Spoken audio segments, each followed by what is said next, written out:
Let's fucking go.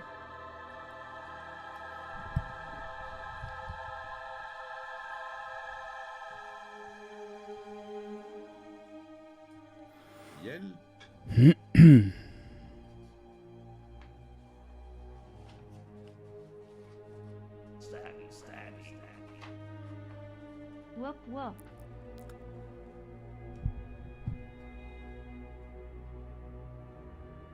Bit.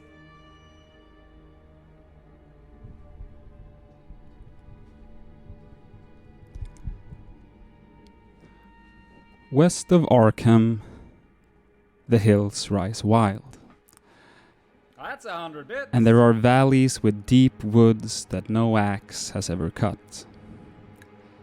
There are dark, narrow glens where the trees slope fantastically, and where thin brooklets trickle without ever having caught the glint of sunlight. On the gentler slopes there are farms, ancient and rocky, with squat, moss-coated cottages brooding eternally over old New England secrets in the lee of great ledges.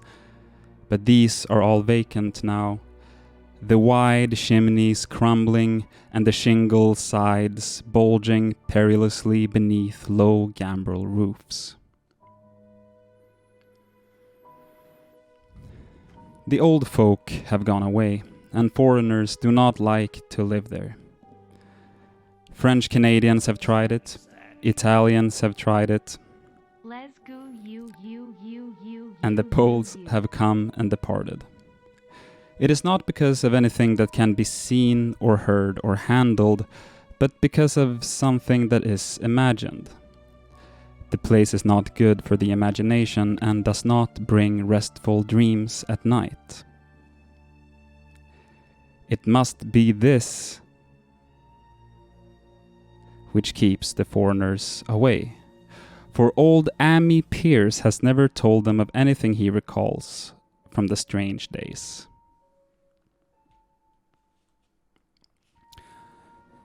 Ammi, whose head has been a little queer for years, is the only one who still remains, or whoever talks of the strange days, and he dares to do this because his house is so near the open fields and the traveled roads around Arkham.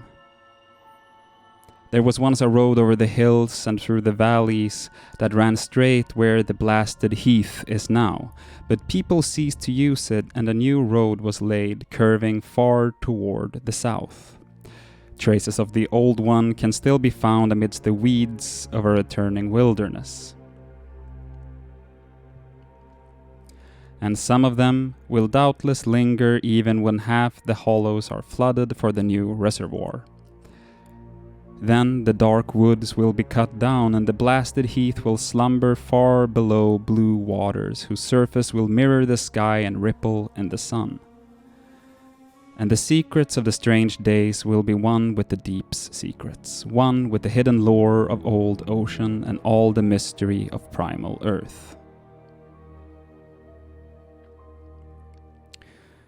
When I went into the hills and the vales to survey for the new reservoir, they told me the place was evil. They told me this in Arkham, and because that is a very old town full of witch legends, I thought the evil must be something which grandmas had whispered to children through centuries.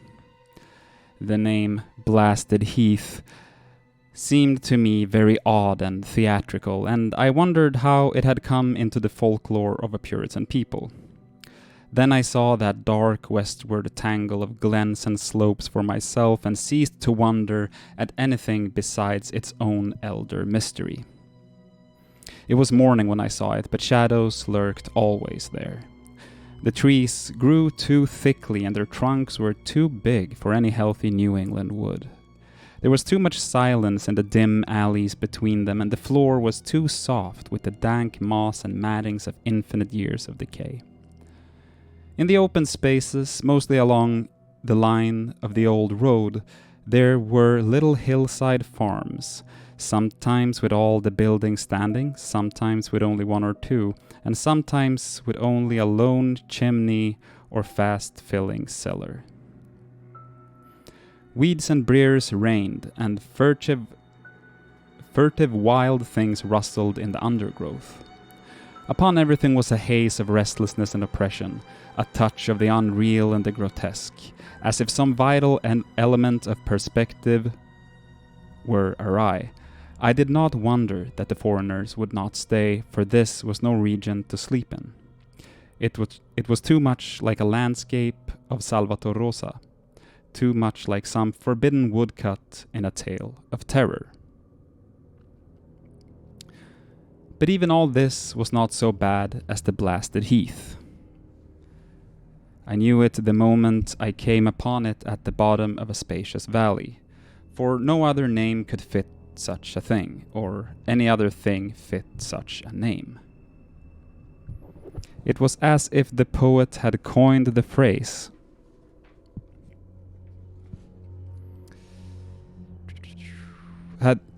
It was as if the poet had coined the phrase from having seen this one particular region.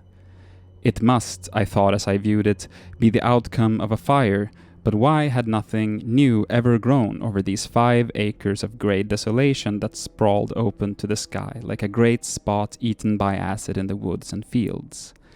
It lay largely to the north of the ancient road line, but encroached a little on the other side. I felt an odd reluctance about approaching, and did so at last only because my business took me through and past it. There was no vegetation of any kind on that broad expanse, but only a fine grey dust or ash which no wind seemed to ever blow about. The trees near it were sickly and stunted, and many dead trunks stood or lay rotting at the rim.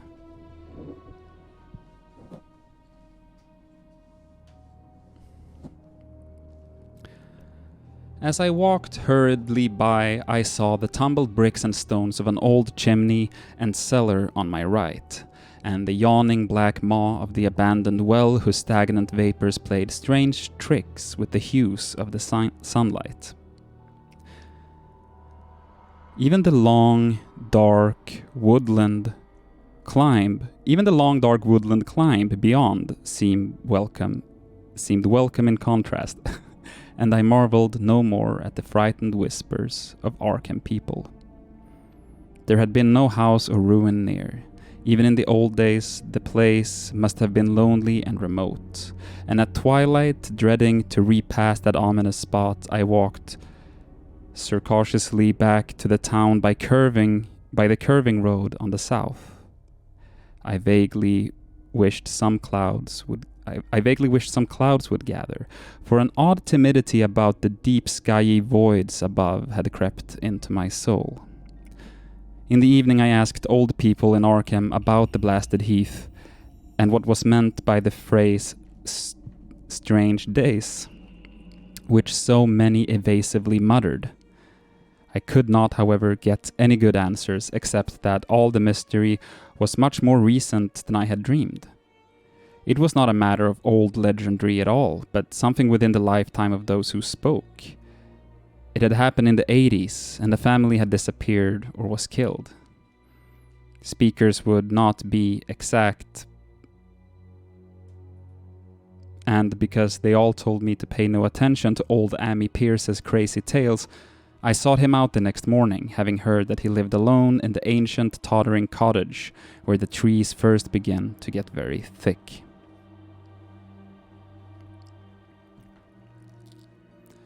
It was a fearsomely archaic place, and had begun to exude the faint miasmal odor which clings about houses that have stood too long. Only with persistent knocking could I rouse the aged man, and when he shuffled timidly to the door, I could tell that he was not glad to see me. He was not so feeble as I had expected, but his eyes drooped in a curious way, and his unkempt clothing and white beard made him seem very worn and dismal. Not knowing just how he could best be launched on his tales, I feigned a matter of business, told him of my surveying, and asked vague questions about the district. He was far brighter and more educated than I had been led to think, and before I knew it, had grasped quite as much of the subject as any man I had talked with in Arkham. He was not like other rustics I had known in the sections where reservoirs were to be. From him there were no protest at the miles of old wood and farmland to be blotted out, though perhaps there would have been had his home not lain outside the bounds of the future lake. Relief was all that he shewed. Relief at the doom of the dark ancient valleys through which he had roamed all his life. They were better underwater now, better underwater since the strange days. And with this opening his husky voice sank low, while his body leaned forward and his right forefinger began to point shakily and impressively.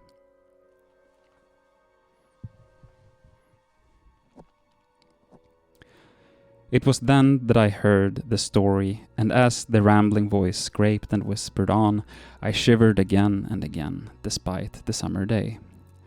Often I had to recall the speaker from ramblings, piece out scientific points which he knew only by a fading parrot memory of professor's talk, or bridge over gaps where his sense of logic and continuity broke down.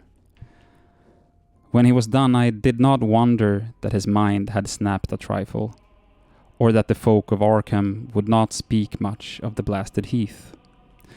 I hurried back before sunset to my hotel, unwilling to have the stars come out above me in the open, and the next day returned to Boston to give up my position.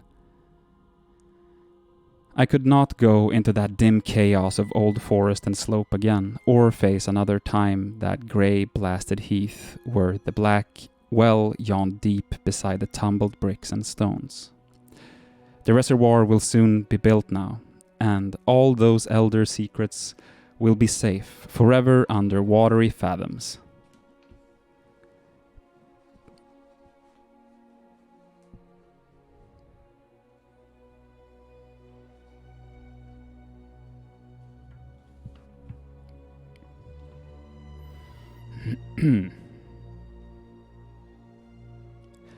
But even then, I do not believe I would like to visit that country by night, at least not when the sinister stars come out, and nothing could bribe me to drink the new city water of Arkham. It all began, old Amy said, with a meteorite. Before that time there had been no wild legends at all since the witch trials, and even then these western woods were not feared half so much as the small island in the Miskatonic, where the devil held court beside a curious stone altar older than the Indians.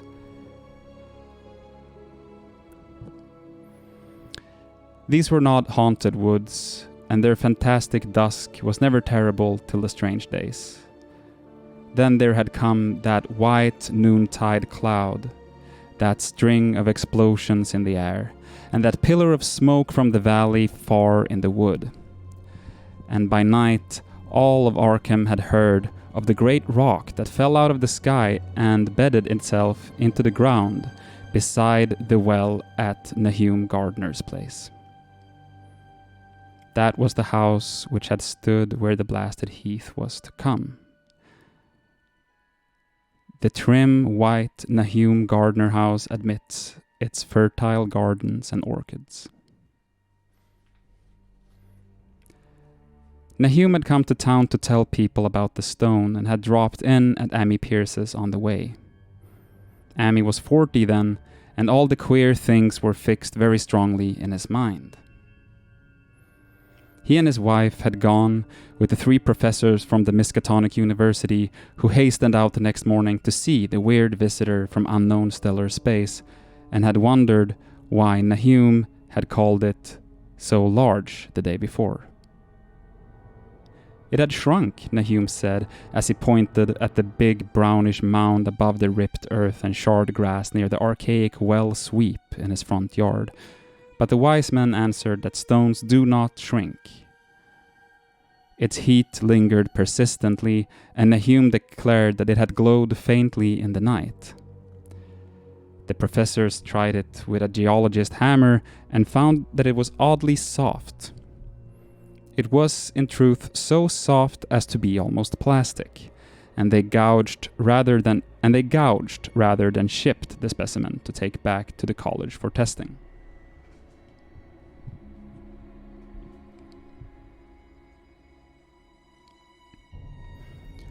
They took it in an old pail borrowed from Nahum's kitchen, for even the small piece refused to grow cool.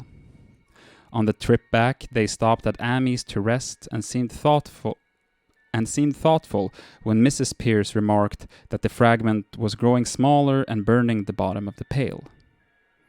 Truly, it was not large, but perhaps they had taken less than they thought. The day after that, all this was in June of '82, the professors had trooped out again in a great excitement. As they passed Amy's, they told him what queer things the specimen had done, and how it had faded wholly away when they put it in a glass beaker. The beaker had gone too, and the wise men talked of the strange stone's affinity for silicon. It had acted quite unbelievably in that well-ordered laboratory, doing nothing at all and shewing no occluded gases when heated on charcoal, being wholly negative in the borax bed, and soon proving itself absolutely non-volatile at any producible temperature, including that of the oxyhydrogen blowpipe. On an anvil it appeared highly malleable, and in the dark its luminosity was very marked. Stubbornly refusing to grow cool, it soon had the college in a state of real excitement, and when upon heating before the spectroscope it displayed shining bands unlike any known colors of the normal spectrum, there was much breathless talk of new elements, bizarre optical properties, and other things which puzzled men of science are wont to say when faced by the unknown. Hot as it was, they tested it in a crucible with all the proper reagents. Water did nothing. Hydrochloric acid was the same. Nitric acid and even aqua regia merely hissed and spattered against its torrid invulnerability. Amy had difficulty in recalling all these things, but recognized some solvents as I mentioned them in the usual order of use. There were ammonia and caustic soda, alcohol and ether, nauseous carbon disulfide, and a dozen others.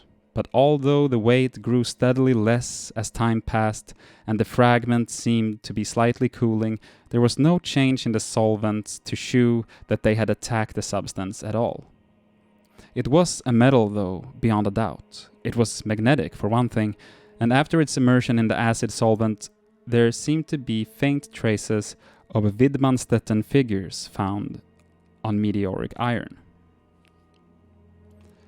When the cooling had grown very considerable, the testing was carried on in glass, and it was in a glass beaker that they left all the chips made of the original fragment during the work. The next morning both chips and beaker were gone without a trace, and only a charred spot marked the place on the wooden shelf where they had been.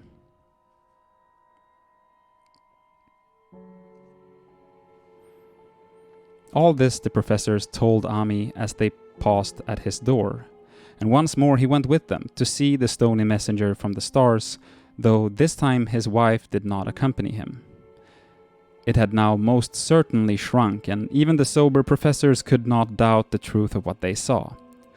All around the dwindling brown lump near the well was a vacant space, except where the earth had caved in, and whereas it had been a good 7 feet across the day before, it was now scarcely 5. It was still hot, and the sages studied its surface curiously as they detached another and larger piece with a hammer and chisel. They gouged deeply this time, and as they pried away the smaller mass, they saw that the core of the thing was not quite homogeneous.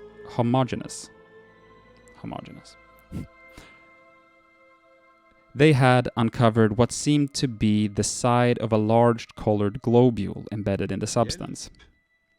The color, which resembled some of the bands in the meteor's strange spectrum, was almost impossible to describe. It was only by an analogy that they could color at all. Its texture was glossy, and upon tapping it appeared to promise both brittleness and hollowness. One of the professors gave it a smart blow with a hammer, and it burst with a nervous little pop. Nothing was emitted, and all trace of the thing vanished with the puncturing. It left behind a hollow spherical space about 3 inches across, and all thought it probable that others would be discovered as the enclosing substance wasted away.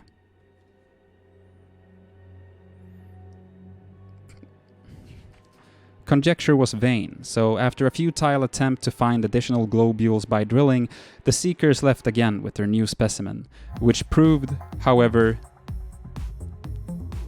as baffling in the laboratory as its predecessor had been. Aside from being almost plastic, having heat, magnetism, and slight luminosity, cooling slightly in powerful acids, possessing an unknown spectrum, wasting away in air, and attacking silicon compounds with mutual destruction as a result, it presented no identifying features whatsoever. And at the end of the test, the college scientists were forced to own that they could not place it. It was nothing of this earth, but a piece of the great outside, and as such dowered with outside properties and obedient to outside laws. That night there was a thunderstorm, and when the professors went out to Nahum's the next day, they met with a bitter disappointment. The stone, magnetic as it had been, must have had some peculiar electrical property, for it had drawn the lightning, as Nahum said, with a singular persistence. 6 times within an hour, the farmer saw the lightning strike the furrow in the front yard, and when the storm was over, nothing remained but a ragged pit by the ancient well sweep, half choked with caved-in earth. Digging had borne no fruit, and the scientists verified the fact of utter vanishment.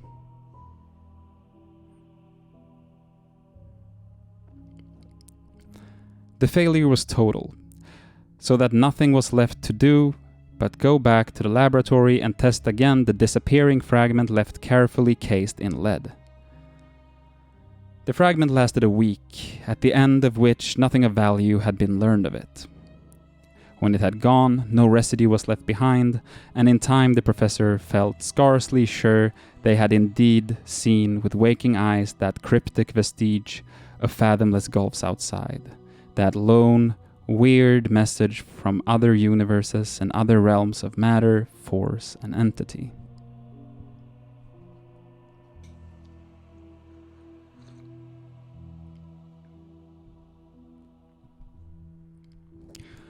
As was natural, the Arkham papers made much of the incident with its collegiate sponsoring and sent reporters to talk with Nahum Gardner and his family.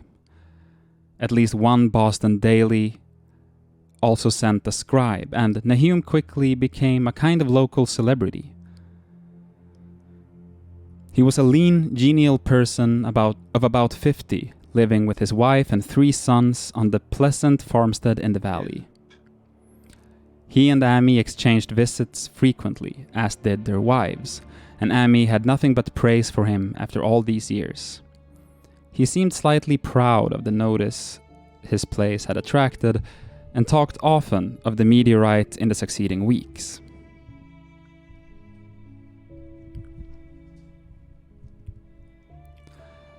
That July and August were hot, and Nahum worked hard at his haying in the 10-acre pasture across Chapman's Brook, his rattling wain wearing deep ruts in the shadowy lanes between. The labor tired him more than it had in other years, and he felt that age was beginning to tell on him. Then fell time of fruit and harvest. The pears and apples slowly ripened, and Nahum vowed that his orchard were prospering as never before.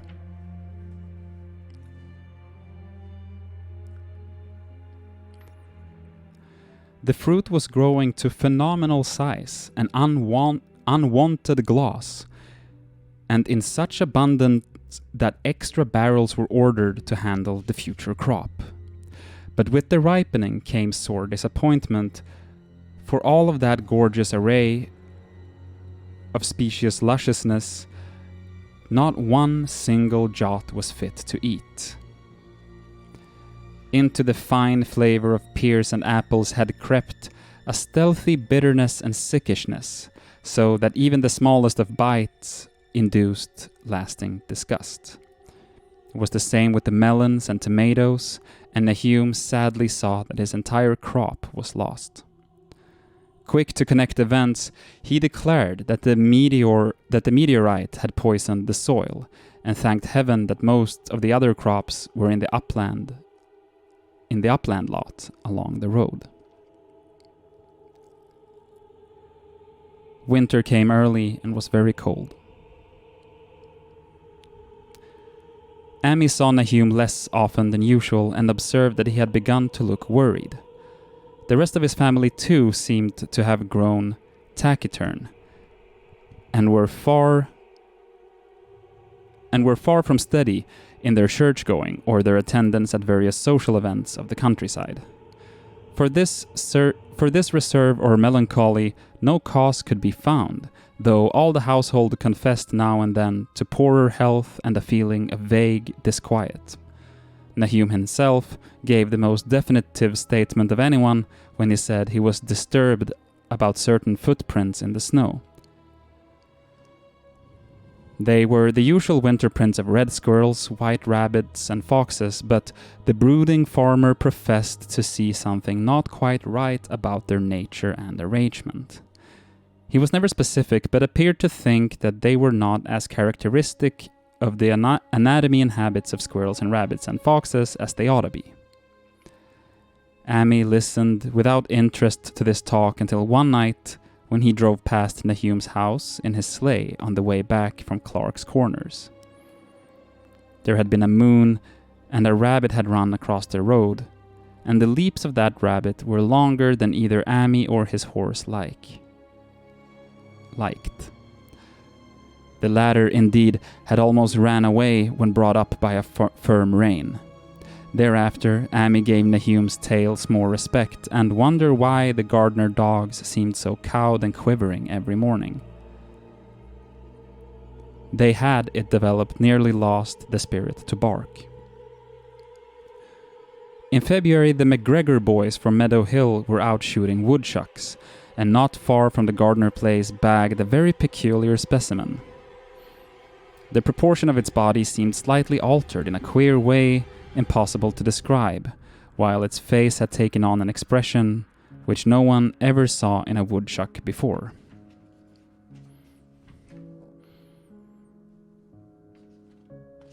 The boys were genuinely frightened and threw the thing away at once, so that only their grotesque tales of it ever reached the people of the countryside. But the shying of the horses near Nahum's house had now become an acknowledged thing, and all the basis for a cycle of whispered legend was fast taking form. People vowed that the snow melted faster around Nahum's than it did anywhere else, and early in March there was an odd discussion in Putter's General Store at Clark's Corners. Stephen Rice had driven past the gardeners in the morning and had noticed that the skunk cabbages coming up through the mud by the woods across the road. Never were things of such size seen before, and they held strange colors that could not be put into any words. Their shapes were monstrous, and the horse had snorted at an odor which struck Stephen as wholly unprecedented. That afternoon, several persons drove past to see the abnormal growth, and all agreed that plants of that kind ought never to sprout in a healthy world. The bad fruit of the fall before was freely mentioned, and it went from mouth to mouth that there was a poison in Nahum's ground. Of course it was the meteorite, and remembering how strange the men from the college had found the stone to be, several farmers spoke about the matter to them.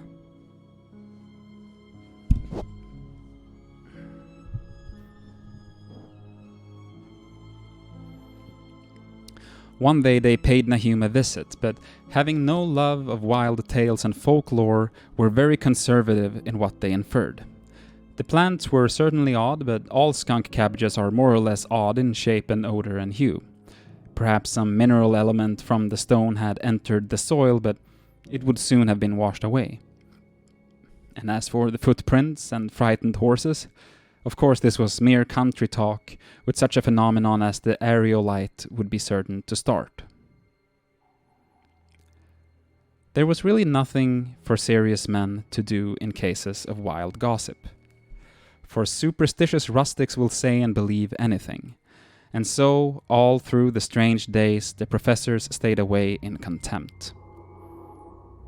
Only one of them, when given two files of dust for analysis in a police job over a year and a half later, recalled that queer color of that skunk cabbage had been very like one of the anomalous bands of light shewn by the meteor fragment in the college spectroscope.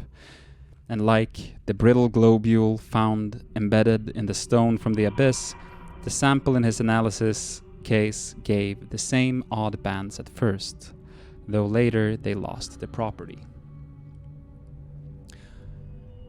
The trees budded prematurely around Nahum's, and at night they swayed ominously in the wind. Nahum's second son, Thaddeus, a lad of 15, swore that they swayed also when there was no wind, but even the gossips would not credit this. Certainly, however, restlessness was in the air.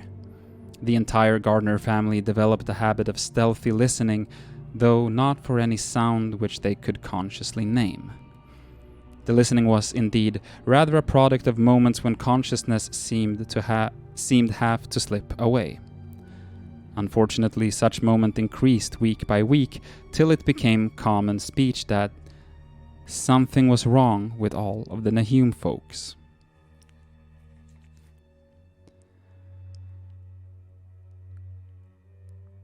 When the early saxifrage, I never heard that word, came out, it had another strange color, not quite like that of the skunk cabbage, but plainly related and equally unknown to anyone who saw it. Nahum took some blossoms to Arkham and shewed them to the editor of the Gazette, but that dignitary did no more than write a humorous article about them, in which the dark fears of rustics were held up to polite ridicule. It was a mistake of Nahum's to tell a stolid city man about the way the great overgrown morning cloak butterflies behaved in connection with these saxifrages? April brought a kind of madness to the country folk, and began that disuse of the road past Nahum's, which led to its ultimate abandonment. It was the vegetation. All the orchard trees blossomed forth in strange colors, and through the stony soil of the yard and adjacent pasturage there sprang up a bizarre growth which only a botanist could connect with a proper flora of the region. No sane, wholesome colors were anywhere to be seen except in the green grass and leafage, but everywhere those hectic and prismatic variants of some deceased, underlying primary tone without a place among the known tints of earth. The Dutchman's breeches became a thing of sinister menace, and the blood-rots grew insolent in their chromatic perversions. Amy and the gardeners thought that most of the colors had some sort of haunting familiarity, and decided that they reminded one of the brittle globule in the meteor. Nahum plowed and sowed the 10-acre pasture and the upland lot, but did nothing with the land around the house. He knew it would be of no use, and hoped that the summer's strange growth would draw all the poison from the soil. He was prepared for almost anything now, and had grown used to the sense of something near him wanting to be heard. The shunning of his house by neighbors told him, of course, but it told on him, of course, but it told on his wife more. The boys were better off being at school each day, but they could not help being frightened by the gossip. Thaddeus, an especially sensitive youth, suffered the most.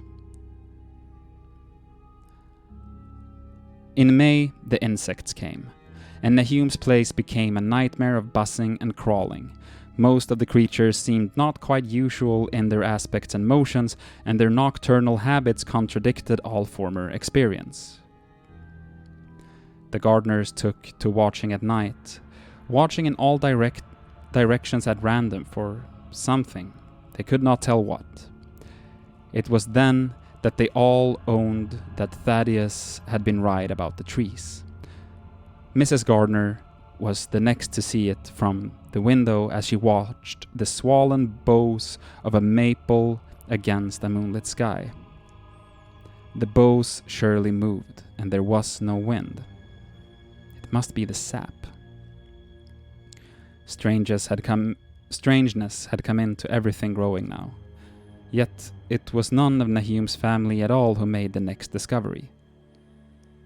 Familiarity had dulled them, and what they could not see was glimpsed by a timid windmill salesman from Bolton, who drove by one night in ignorance of the country legends. What he told in Arkham was given a short paragraph in the Gazette, and it was there that all the farmers, Nahum included, saw it first. The night had been dark and the buggy lamps faint, but around the farm in the valley, which everyone knew from the account must be Nahum's, the darkness had been less thick. A dim though distinct luminosity seemed to inhere all the vegetation, grass, leaves, and blossoms alike, while at one moment a detached piece of phosphorescence appeared to stir furtively in the yard near the barn. The grass had so far seemed untouched, and the cows were freely pastured in the lot near the house, but towards the end of May the milk began to be bad. The Nahum had the cows driven to the uplands, after which the trouble ceased. Not long after this, the change in grass and leaves became apparent to the eye. All the verdure was going grey, and was developing a highly singular quality of brittleness. Amy was now the only person who ever visited this place, and his visits were becoming fewer and fewer. When school closed, the gardeners were virtually cut off from the world, and sometimes let Amy do their errands in town. They were failing curiously both physically and mentally, and no one was surprised when the news of Mrs. Gardner's madness stole around.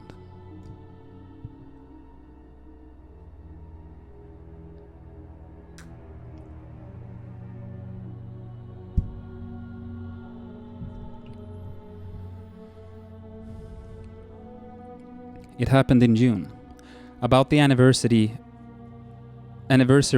of the meteor's fall. Let's do that again. It happened in June, about the anniversary of the meteor's fall, and the poor woman screamed about things in the air which she could not describe. In her ravings there was not a single specific noun, but only verbs and pronouns. Things moved and changed and fluttered, and ears tingled to impulses which were not wholly sounds. Something was taken away. She was being drained of something. Something was fastening itself on her that ought not to be. Someone must make it keep off. Nothing was ever still in the night. The walls and windows shifted.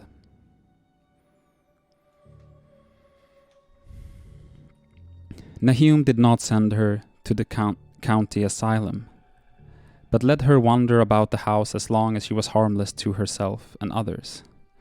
Even when her expression changed, he did nothing.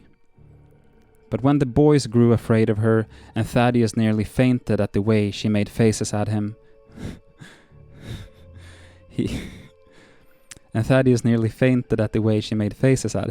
he decided to keep her locked in the attic. By July, she had ceased to speak and crawled on all fours. And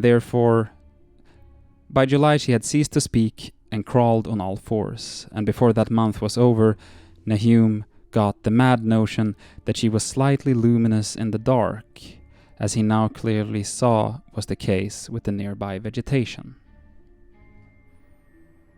It was a little before this that the horses had stampeded. Something had aroused them in the night, and their neighing and kicking in their stalls had been terrible. There seemed virtually nothing to do to calm them, and when Nahum opened the stable door, they all bolted out like frightened woodland deer.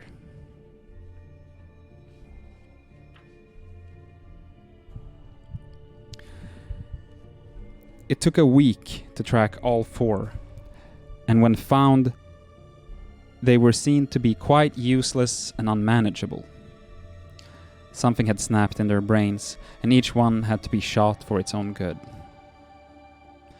Nahum borrowed a horse from Amy for his haying, but found it would not approach the barn. It sheed, balked, and whinnied, and in the end he could do nothing but drive it into the yard while the men used their own strength to get the heavy wagon near enough the hayloft for convenient pitching. And all the while the vegetation was turning grey and brittle. Even the flowers whose hues had been so strange were greying now, and the fruit was coming out grey and dwarfed and tasteless. The asters and goldenrod bloomed grey and distorted, and the roses and zinnias and hollyhocks in the front yard were such blasphemous-looking things that Nahum's oldest boy Zenas cut them down. The strangely puffed insects died about that time, even the bees that had left their hives and taken to the woods. By September, all the vegetation was fast crumbling to a greyish powder, and Nahum feared that the trees would die before the poison was out of the soil. His wife now had spells of terrific screaming, and he and the boys were in a constant state of nervous tension. They shunned people now, and when school opened, the boys did not go. But it was Amy, on one of his rare visits, who first realized that the well water was no longer good. It had an evil taste that was not exactly fotid nor exactly salty, and Amy advised his friend to dig another well on higher ground to use till the soil was good again. Nahum, however, ignored the warning, for he had by that time become calloused to strange and unpleasant things. He and the boys continued to use the tainted supply, drinking it as listlessly and mechanically as they ate their meager and ill-cooked meals and did their thankless and monotonous chores through the aimless days. There was something of stolid resignation about them all, as if they walked half in another world between lines of nameless guards to a certain and familiar doom. Thaddeus went mad in September after a visit to the well. He had gone with a pail and come back empty-handed, shrieking and waving his arms, and sometimes lapsing into an inane titter or a whisper about the moving colors down there. 2 in one family was pretty bad, but Nahum was very brave about it. He let the boy run about for a week until he began stumbling and hurting himself, and then he shut him in an attic room across the hall from his mother's. The way they screamed at each other from behind their locked doors was very terrible, especially to little Mervyn, who fancied they talked in some terrible language that was not of earth. Mervyn was getting frightfully imaginative, and his restlessness was worse after the shutting away of the brother who had been his greatest playmate. Almost at the same time, the mortality among the livestock commenced. Poultry turned greyish and died very quickly, their meat being found dry and noisome upon cutting. Hogs grew inordinately fat, then suddenly began to undergo loathsome changes which no one could explain. Their meat was, of course, useless, and Nahum was at his wits' end. No rural veterinary would approach his place, and the city veterinary from Arkham was openly baffled. The swine began growing grey and brittle and falling to pieces before they died, and their eyes and muscles developed singular alterations. It was very inexplicable, for they had never been fed from the tainted vegetation.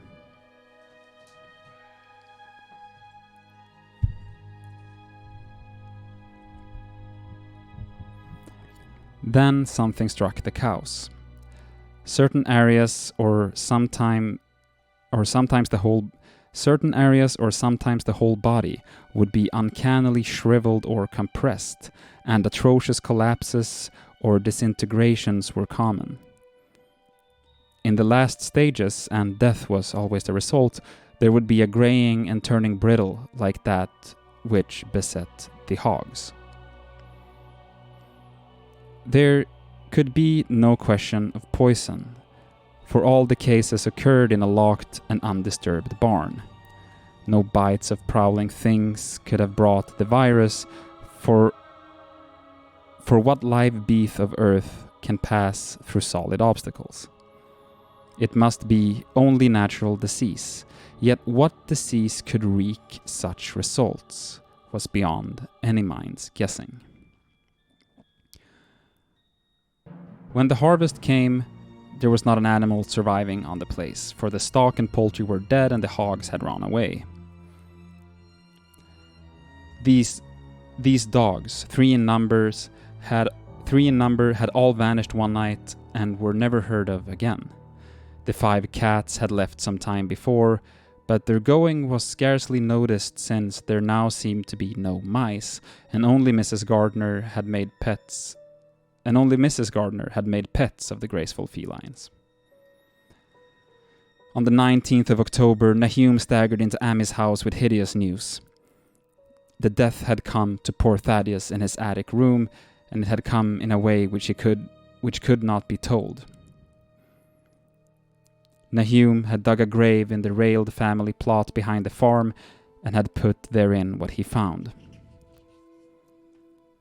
There could have been nothing from outside, for the small barred window and locked door were intact, but it was much as it has been in the barn. Amy and his wife consoled the stricken man as best they could, but shuddered as they did so.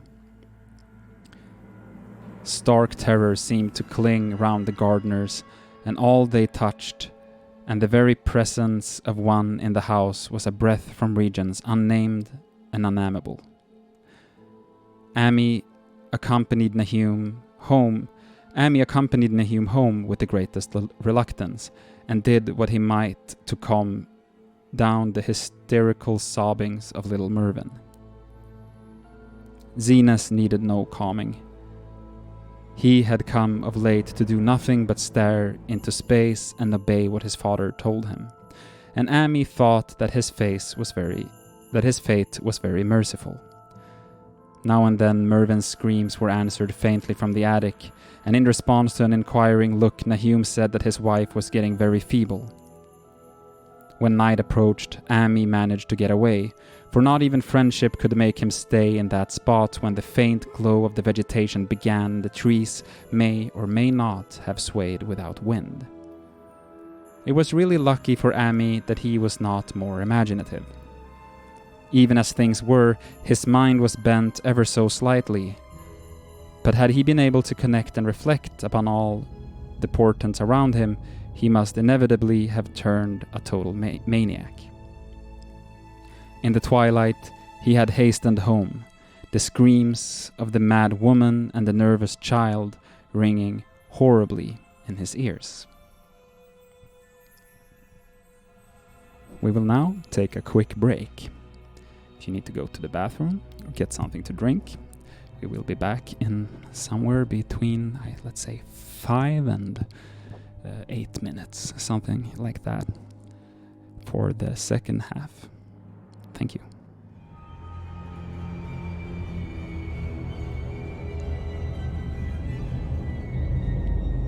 Hope everyone has made it back. That you've got something to drink, that you're sitting comfortably. 3 days later, Nahum launched into Amy's kitchen in the early morning, and in the absence of his host, stammered out a desperate tale once more, while Mrs. Pierce listened in a clutching fright. It was little Mervyn this time. He was gone. He had gone out late at night with a lantern and pail for water, and he never came back. He'd been going to pieces for days and hardly knew what he was about. Screamed at everything. There had been a frantic shriek from the front yard then, but before the father could get to the door, the boy was gone. There was no glow from the lantern he had taken, and of the child himself no trace.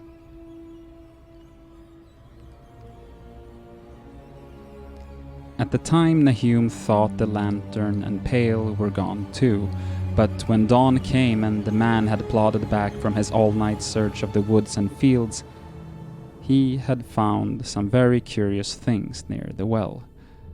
There was a crushed and apparently somewhat melted mass of iron, which had certainly been the lantern, while a bent bale and twisted iron hoops beside it, both half fused, seemed to hint at the remnants of the pail.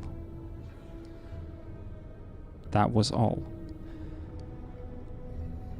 Nahum was past imagining. Mrs. Pierce was blank, and Amy, when he had reached home and heard the tale, could give no guess. Mervyn was gone, and there would be no use in telling the people around, who shunned all gardeners now. No use either in telling the city people at Arkham, who laughed at everything. Thad was gone, and now Mervyn was gone. Something was creeping and waiting to be seen and felt and heard. Nahum would go soon, and he wanted Amy to look after his wife and Zenas if they survived him. It must all be a judgment of some sort, though he could not fancy what for, since he had always walked uprightly in the Lord's ways so far as he knew. For over 2 weeks, Amy saw nothing of Nahum, and then, worried about what might have happened, he overcame his fears and paid the gardener place a visit. There was no smoke from the great chimney, and for a moment the visitor was apprehensive of the worst. The aspect of the whole farm was shocking. Greyish, withered grass and leaves on the ground, vines falling in brittle wreckage from archaic walls and gables, and great bare trees clawing up at the grey November sky. With a studied malevolence which Amy could not but feel had come from some subtle change in the tilt of the branches. But Nahum was alive after all. He was weak and lying on the couch in the low-ceiled kitchen, but perfectly conscious and able to give simple orders to Zenas. The room was deadly cold, and as Amy visibly shivered, the host shouted huskily for Zenas for more wood. Wood, indeed, was sorely needed, since the cavernous fireplace was unlit and empty, with a cloud of soot blowing about in the chill wind that came down the chimney. Presently Nahum asked him if the extra wood had made him any more comfortable, and then Amy saw what had happened. The stoutest cord had broken at last, and the hapless farmer's mind was proof against more sorrow. Questioning tactfully, Amy could get no clear data at all about the missing Zenas. "In the well, he lives in the well," was all the clouded father could say. Then there flashed across the visitor's mind a sudden thought of the mad wife, and changed his line of inquiry. "Nabby? Why, here she is," was the surprised response of poor Nahum. and Amy soon saw that he must search for himself.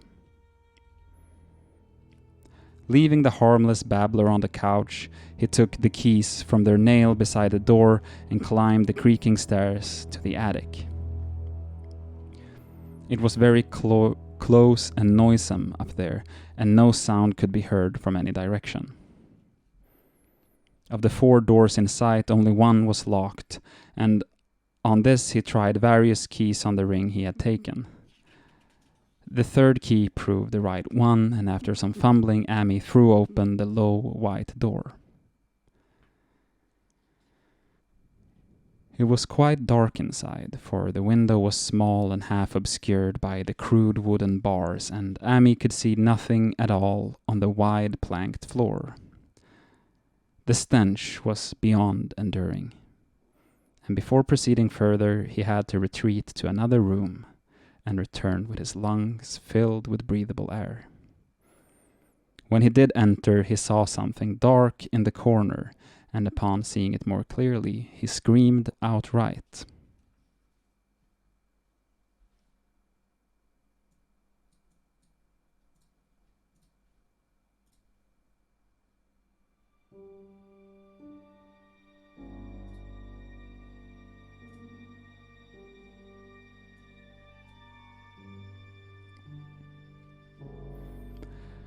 While he screamed, he thought a momentary cloud eclipsed the window. A second later, he felt himself brushed as if by some hateful current of vapor. Strange colors danced before his eyes, and had not a present horror numbed him, he would have thought of the globule in the meteor that the geologist's hammer had shattered, and of the morbid vegetation that had sprouted in the spring.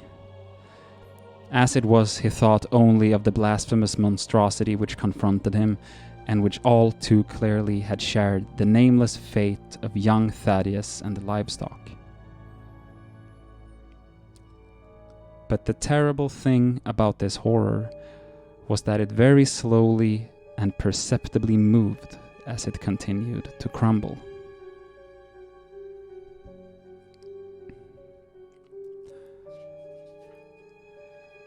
Amy would give me no added particulars to this scene, but the shape in the corner does not reappear in his tale as a moving object. There are things which cannot be mentioned, and what is done in common humanity is sometimes cruelly judged by the law. I gathered that no moving thing was left in that attic room, and that to leave anything capable of motion there would have been a deed so monstrous as to damn any accountable being to eternal torment.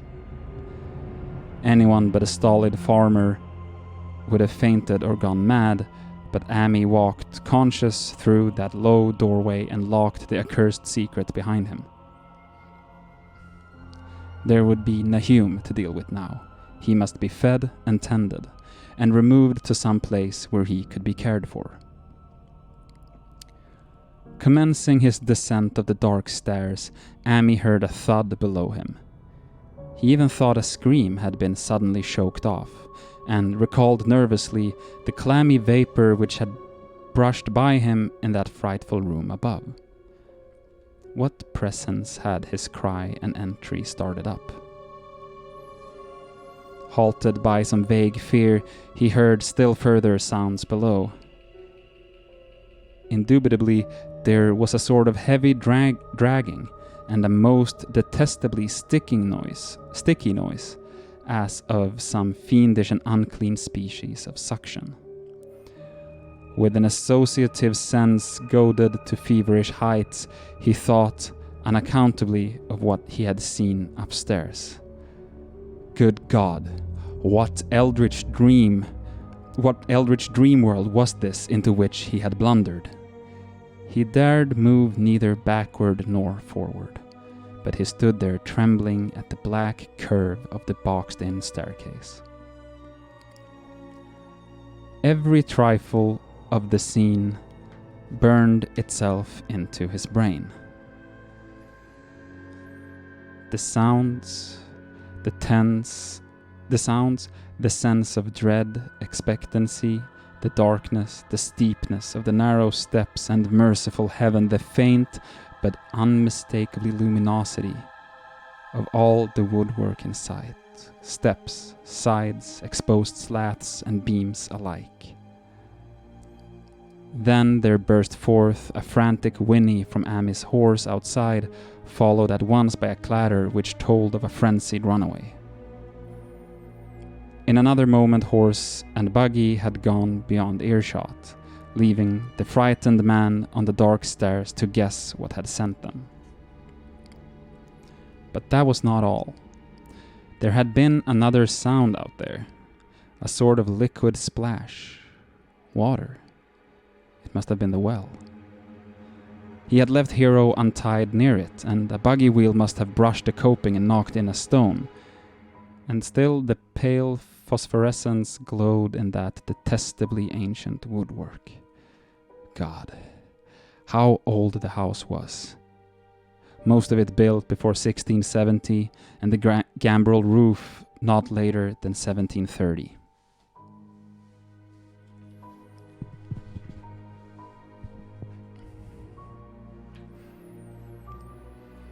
A feeble scratching on the floor downstairs now sounded distinctly, and Amy's grip tightened on a heavy stick he had picked up in the attic for some purpose.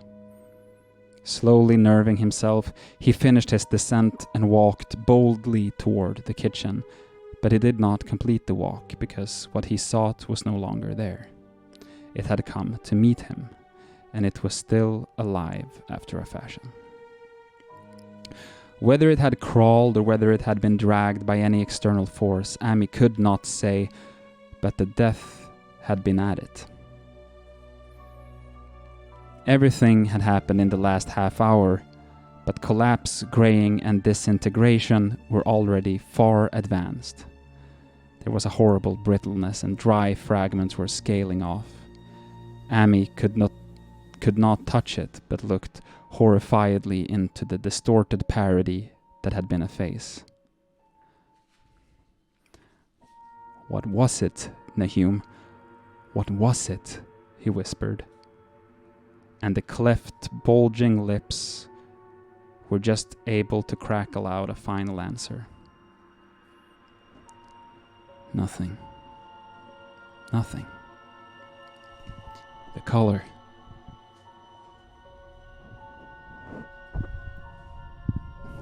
It burns.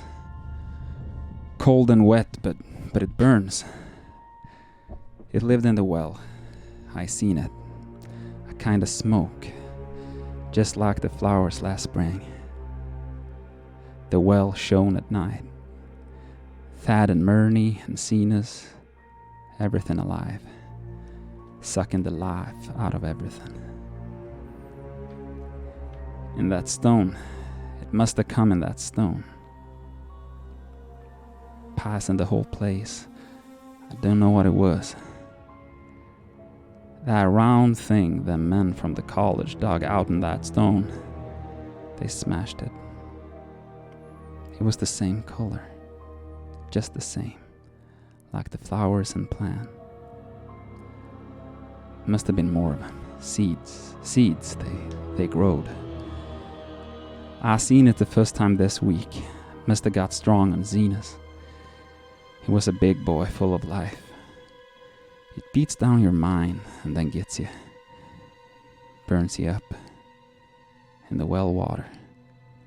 He was right about that. Evil water. Zenas never came back from that well. Can't get away. Draws you. You know something's coming. But it ain't no use. I seen it time again since Zenas was took. Where's Nabby, Amy? My head's no good. Don't know how long since I fed her.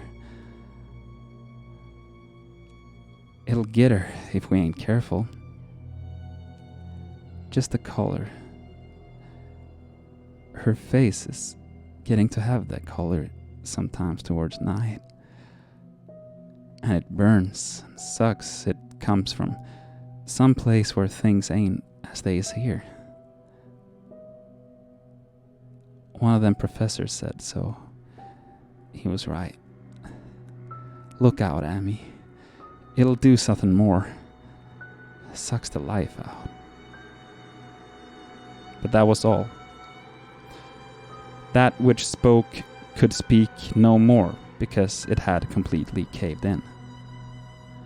Amy laid a red checkered tablecloth over what was left and reeled out the back door into the fields.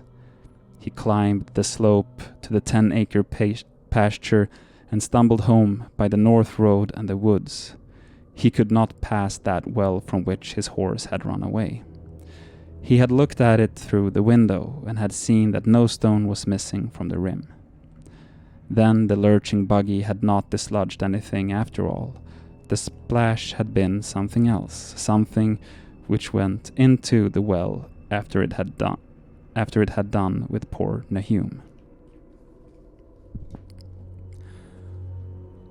When Amy reached his house, the horse and buggy had arrived before him and thrown his wife into fits of anxiety. Reassuring her without explanations, he set out at once for Arkham and notified the authorities that the Gardner family was no more.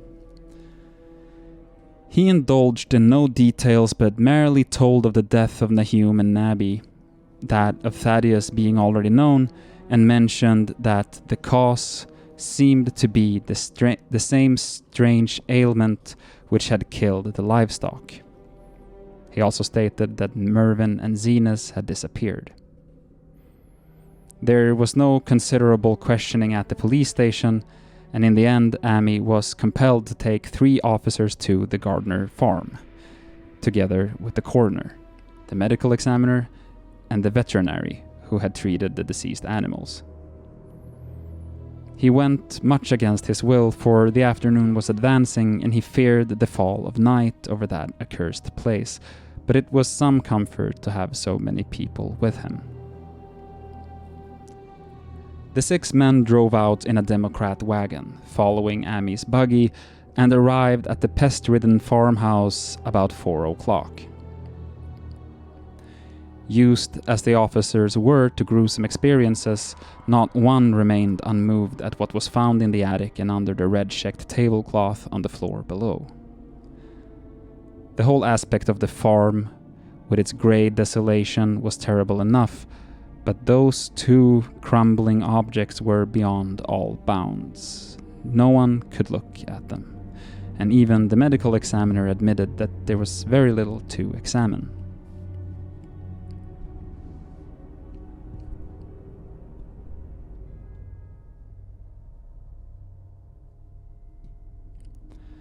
Specimens could be analyzed, of course, so he busied himself in obtaining them.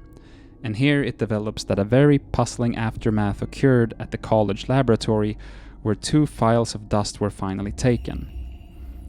Under the spectroscope, both samples gave off an unknown spectrum, in which many of the baffling bands were precisely like those which the strange meteor had yielded in the previous year.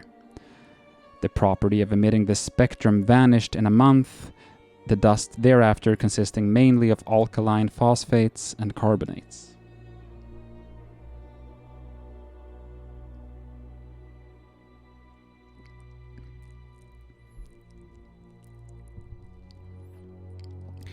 Amy would not have told the men about the well if he had thought they meant to do anything then and there.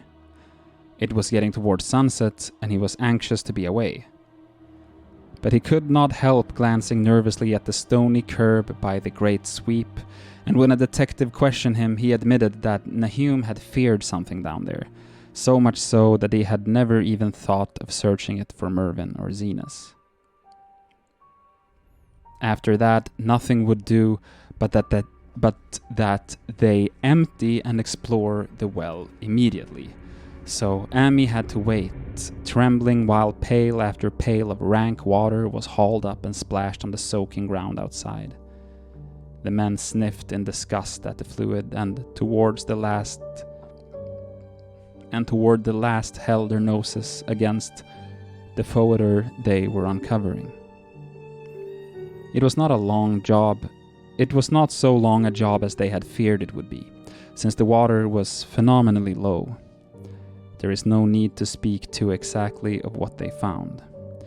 Mervyn and Zenas were both there, in part, though the vestiges were mainly skeletal. There was also a small deer and a large dog in about the same state, and a number of bones of smaller animals. The ooze and slime at the bottom seemed inexplicably porous and bubbling, and a man who descended on handholds with a long pole found that he could sink the wooden shaft to any depth in the mud of the floor without meeting any solid obstruction. Twilight had now fallen, and lanterns were brought from the house. Then, when it was seen that nothing further could be gained from the well, everyone went indoors and conferred in the ancient sitting room, while the intermittent light of a spectral half-moon played wanly on the grey desolation outside.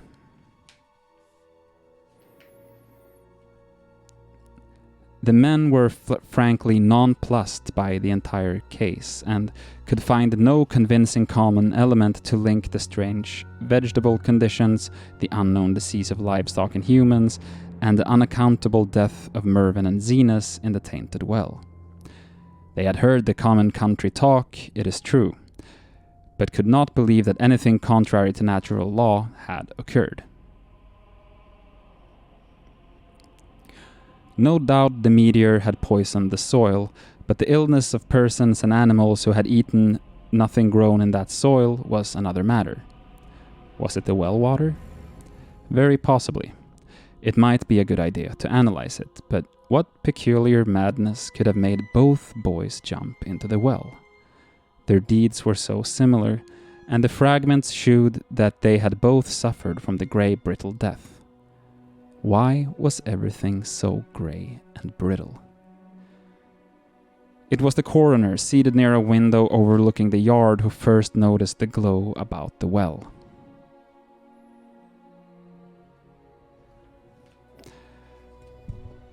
Night had fully set in, and all the abhorrent grounds seemed faintly luminous with more than the fitful moonbeams. But this new glow was something definite and distinct, and appeared to shoot up from the black pit like a softened ray from a searchlight, giving dull reflections in the little ground pools where the water had been emptied. It had a very queer color, and as all the men clustered round the window, Amy gave a violent start. For this strange beam of ghastly miasma was to him of no unfamiliar hue. He had seen that color before, and feared to think what it might mean. He had seen it in the nasty, brittle globule in the aerolite 2 summers ago. He had seen it in the crazy vegetation of the springtime, and had thought he had seen it for an instant that very morning against the small barred window of that terrible attic room where nameless things had happened. It had flashed there a second, and a clammy and hateful current of vapor had brushed past him. And then poor Nahum had been taken by something of that color. He had said so at last. He had said so at the last. Said it was the globule and the plants. After that had come the runaway in the yard and the splash in the well, and now that well was belching forth to the night a pale, insidious beam of the same demoniac tint. It does credit to the alertness of Amy's mind that he puzzled even at that tense moment over a point which was essentially scientific. He could not but wonder at his gleaming of the same... Sorry, one second. Fucking bullshit microphone arm. He could not but wonder at his gleaning of the same impression from a vapor glimpsed in the daytime against a window opening the morning sky, and from a nocturnal exhalation seen as a phosphorescent mist against the black and blasted landscape. It wasn't right. It was against nature, and he thought of those terrible last words of his stricken friend. It come from some place where things ain't as they is here. One of them professors said so. All 3 horses outside, tied to a pair of shriveled saplings by the road, were now neighing and pawing frantically. The wagon driver started for the door to do something, but Amy laid a shaky hand on his shoulder.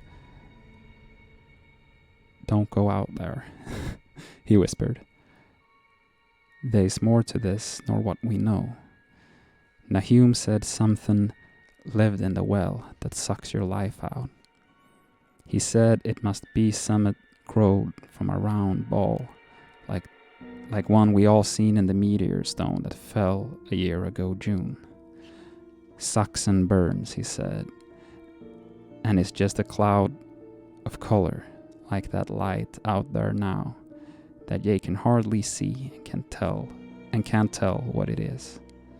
Nahum thought it feeds on everything living and gets stronger all the time. He said he seen it this last week. It must be something from a way off in the sky, like the men from the college last year says the meteor stone was. The way it's made and the way it works ain't like no way o' God's world. It's summit from beyond."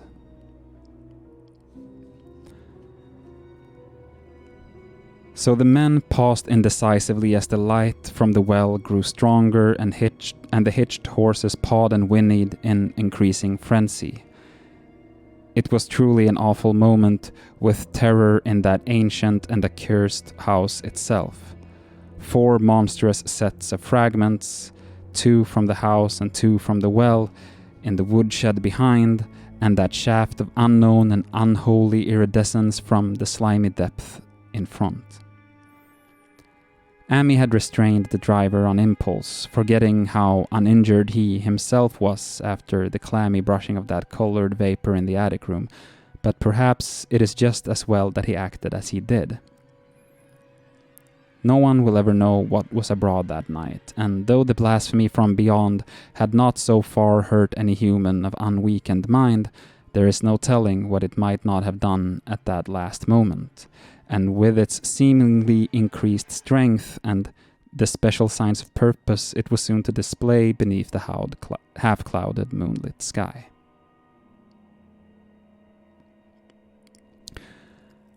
All at once, one of the detectives at the window gave a short, sharp gasp. The others looked at him and then quickly followed his own gaze towards the point at which its idle straying had been suddenly arrested. There was no need for words. What had been disputed in the country gossip was disputable no longer, and it is because of the thing which every man of that party agreed in whispering later on that the strange days are never talked about in Arkham. It is necessary to premise that there was no wind at that hour of the evening. One did arise not long afterward, but there was absolutely none then. Even the dry tips of the lingering hedge mustard, grey and blighted, and the fringe of the roof of the standing Democrat wagon were unstirred, and yet amid that tense, godless calm, the high, bare boughs of all the trees in the yard were moving. They were twitching morbidly and spasmodically, clawing in convulsive and epileptic madness at the moonlit clouds, scratching impotently in the noxious air as if jerked by some alien and bodiless line of linkage with subterranean horrors writhing and struggling below the black roots. Not a man breathed for several seconds. Then a cloud of darker depth passed over the moon, and the silhouette of clutching branches faded out momentarily. At this there was a general cry, muffled with awe, but husky and almost identical from every throat. For the terror had not faded with the silhouette, and in a fearsome instant of deeper darkness the watchers saw it wriggling at that treetop height, 1,000 tiny points of faint and unhallowed radiance, tipping each bow like the fire of Saint Elmo or the flames that came down on the apostles' heads at Pentecost.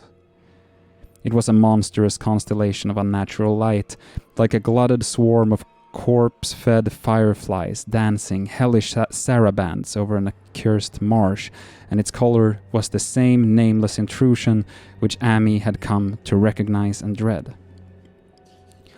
All the while, the shaft of phosphorescence from the well was getting brighter and brighter, bringing the minds of the huddled men a sense of doom and abnormality which far outraised any image their conscious minds could form.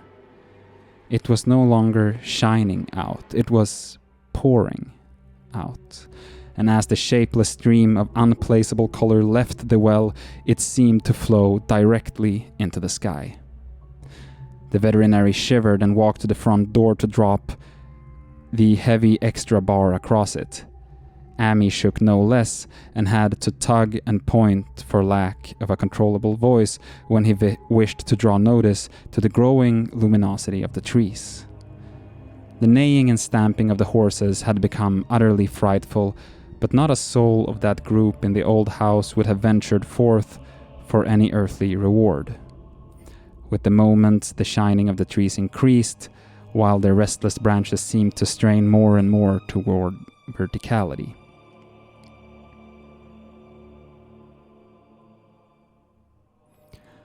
The wood of the well sweep was shining now, and presently a policeman dumbly pointed to some wooden sheds and beehives near the stone wall on the west.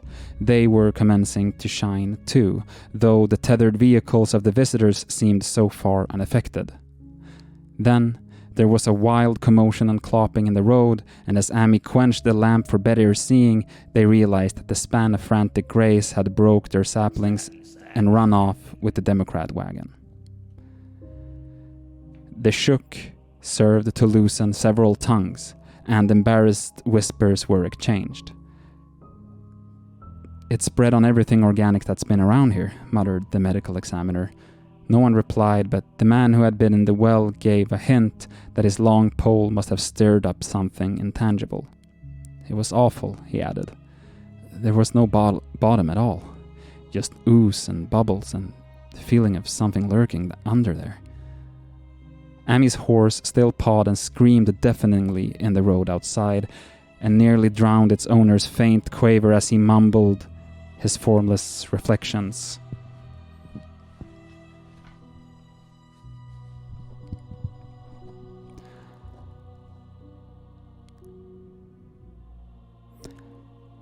It come from that stone. It growed down there.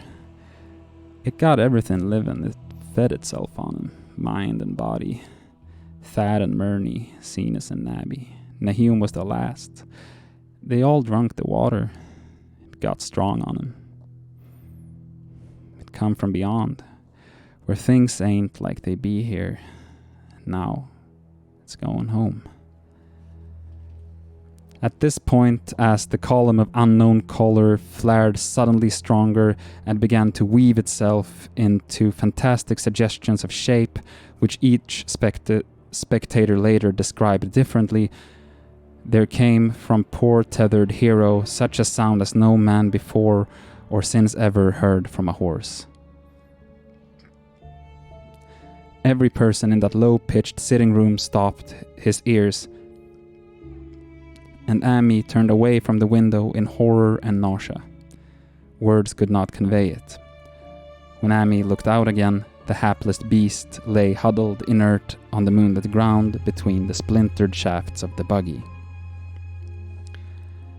That was the last of Hero till they buried him next day. But the present was no time to mourn, for almost at this instant, a detective silently called attention to something terrible in the very room with them. In the absence of the lamplight, it was clear that a faint phosphorescence had begun to pervade the entire apartment. It glowed on the broad planked floor and the fragment of rag carpet, and shimmered over the sashes of the small paned windows. It ran up and down the exposed corner post, coruscated about the shelf and mantel and infected the very doors and furniture. Each minute saw it strengthen, and at last it was very plain that healthy living things must leave that house.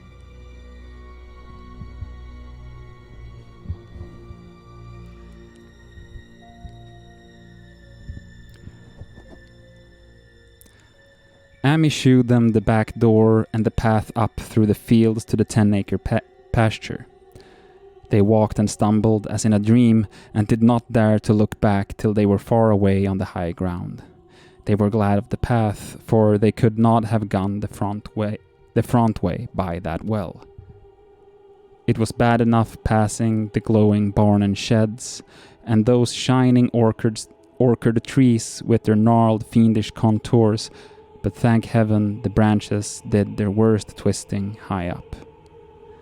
The moon went under some very black clouds as they crossed a rustic bridge over Chapman's Brook, and it was blind groping from there to the open meadows. When they looked back toward the valley and the distant gardener place at the bottom, they saw a fearsome sight.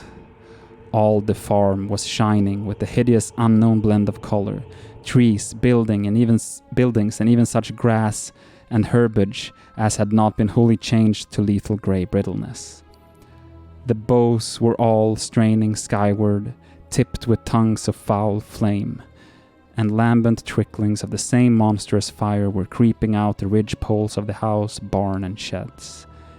It was a scene from a vision of CLCi, and over all the rest reigned that riot of luminous amorphousness, that alien, undimensioned rainbow of cryptic poison from the well, seething, feeling, lapping, reaching, scintillating, straining, and malignly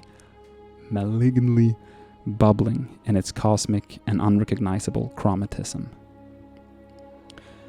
Then, without warning, the hideous thing shot vertically up towards the sky like a rocket or meteor, leaving behind no trail and disappearing through a round and curiously regular hole in the clouds before any man could gasp or cry out.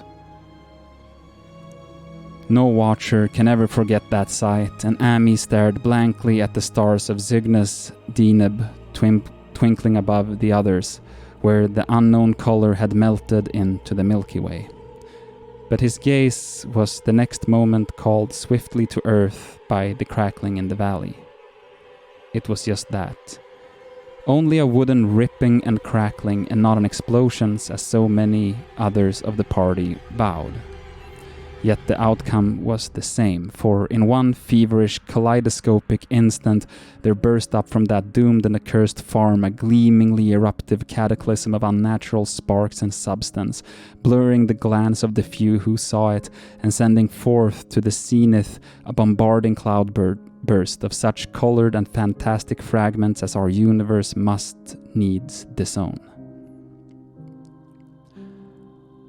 Through quickly reclosing vapors they followed the great morbidity that had vanished, and in another second they had vanished too. Behind and below was only a darkness to which the men dared not return. And all about was a mounting wind which seemed to sweep down in black, frore gusts from interstellar space. It shrieked and howled and lashed the fields and distorted woods in a mad cosmic frenzy, till soon the trembling party realized it would be no use waiting for the moon to shew what was left there at Nahum's. Too awed to even hint theories, the 7 shaking men trudged back towards Arkham by the North Road. Amy was worse than his fellows, and begged them to see him inside his own kitchen instead of keeping straight on to town. He did not wish to cross the nighted, wind-whipped woods alone to his home on the main road, for he had an added shock that the others were spared, and was crushed forever with a brooding fear he dared not even mention for many years to come.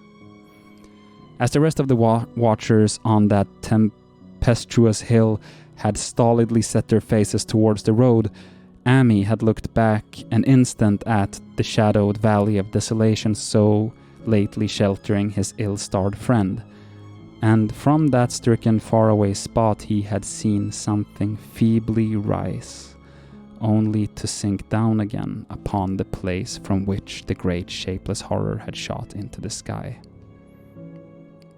It was just a color, but not any color of our earth or heavens, and because Amy recognized that color, he knew that this last faint remnant must still lurk down there in the well, and he's never been quite right since.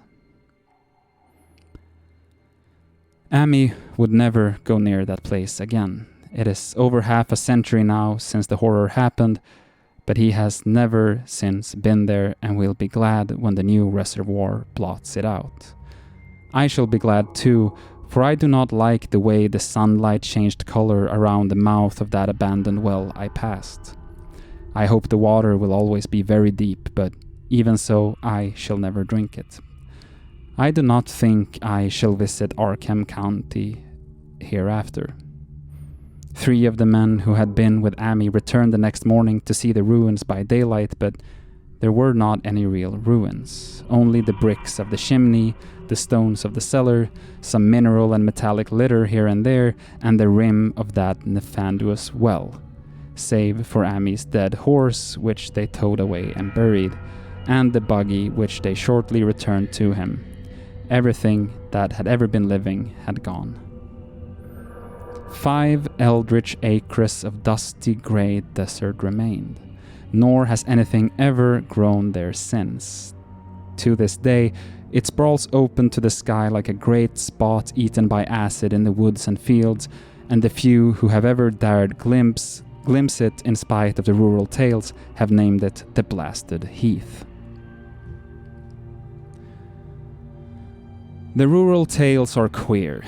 They might be even queerer if city men, college chemists could be interested enough to analyze the water from that disused well, or the grey dust that no wind seems to ever disperse.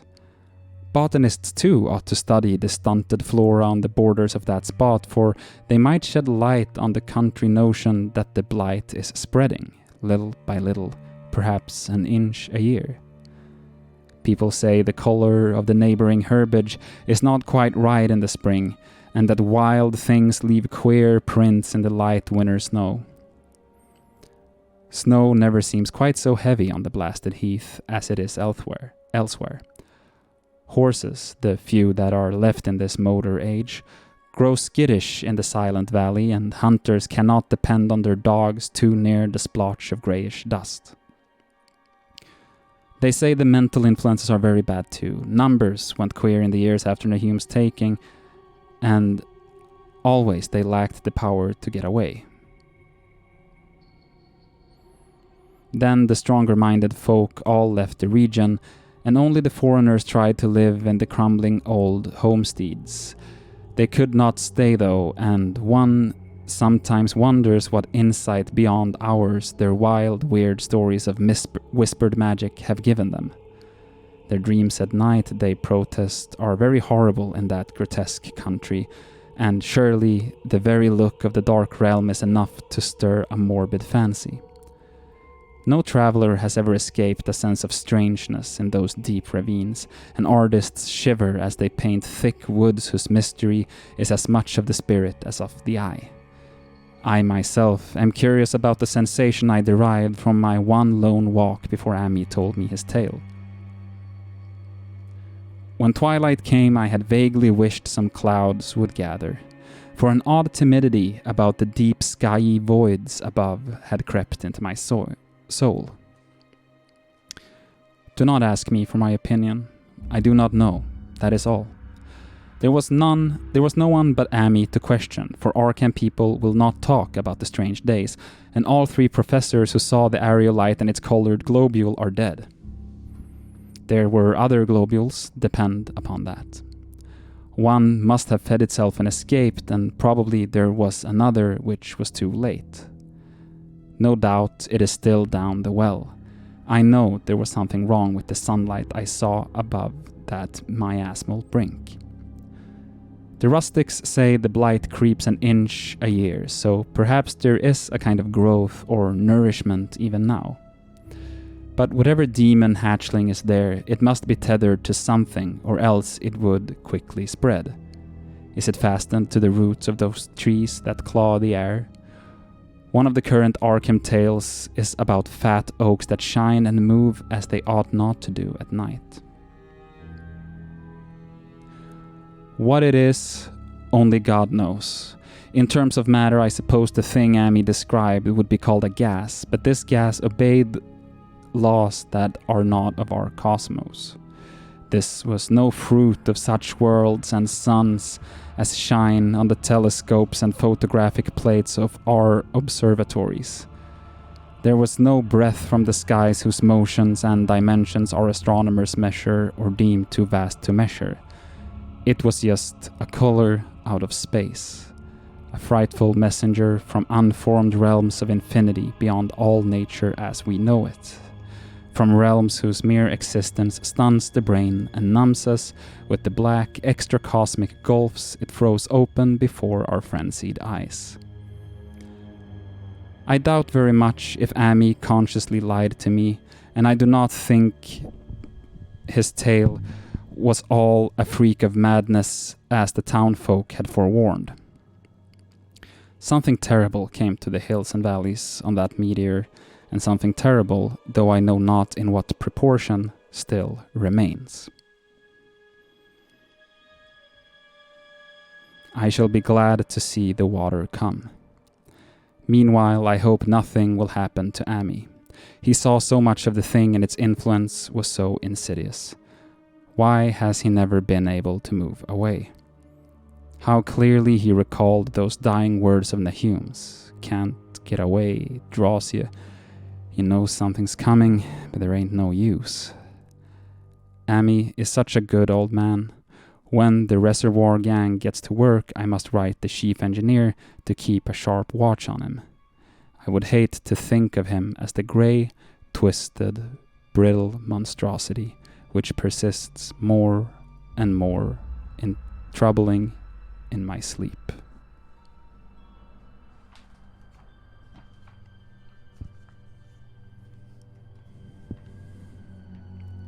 The Color Out of Space, H.P. Lovecraft.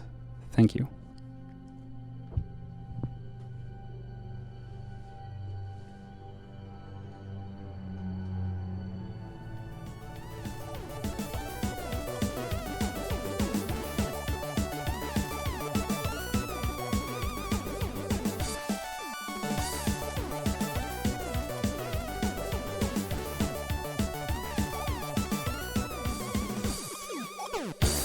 Imagine being scared of a fucking color.